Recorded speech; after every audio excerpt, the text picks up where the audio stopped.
Good morning everyone. We're actually in a little town called Horda or Roldal. I can't quite actually tell which one it is on the scale of this map. But yeah, yesterday we made quite an impressive journey up from Breivik. Last night was pretty good, a little bit colder than I expected. We're at 5.1. It's now come up to 6.7, now 8 degrees as the clouds come in. So I've just been outside and half the sky is covered in clouds, which has an actual benefit. It's actually warmed up a little bit. So I had to wrap up in the middle of the night. It was quite chilly. And the other thing is you can hear all the waterfalls, almost 360 degrees. You can hear the water coming down off the snow and ice at the top of the mountains, which is incredible really. Okay, so this morning we're going to set off in about an hour. I have got a few jobs to do first. I've got to lubricate the chain, and I also want to reproof some of my clothing because I think it is going to rain later. So we had a lovely day yesterday, but it's starting to cloud over and the weather forecast does warn of rain. But I can't do that on an empty stomach, so first things first, let's make some breakfast.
Alright guys, well I'm about 2 or 3 kilometers into the RV13, which is one of Norway's tourist routes, and I've come across the most amazing waterfall, and it's actually called Latefossen.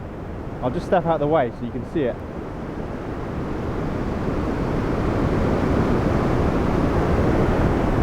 Amazing, isn't it? It's so big, it's so powerful. That's all meltwater coming off the top of the mountain.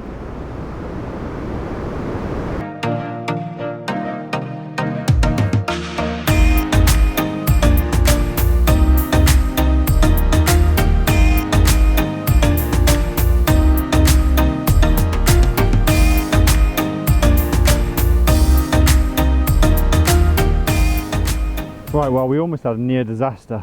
I did a turn in the road, and because the bike's so heavy laden up, taking it easy, and I came just a little bit into the verge, and what happened was the verge banks down quite steeply, so the bike sort of followed down into the verge, and in the dip it's like a marsh because all the runoff comes down off the mountain and it sort of forms a swamp, and obviously the bike just sort of sunk deeper and deeper. I had all the weight of the luggage on there, but yes, luckily a passerby came past, just held the bike up for me, unloaded it, and then with the weight of the luggage off I was able to pull the back wheel out of the swamp.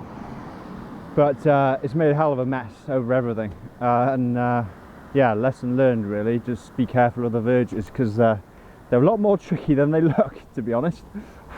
So that was a lucky escape. Okay, well, I'm going to load everything up and get underway again and just take it really easy, not rushing or get too many photos or start stopping. Just take it easy up the RV13, nice relaxed ride. I've got to take it easy on the bends now as well, because my rear wheel is covered in swamp mud.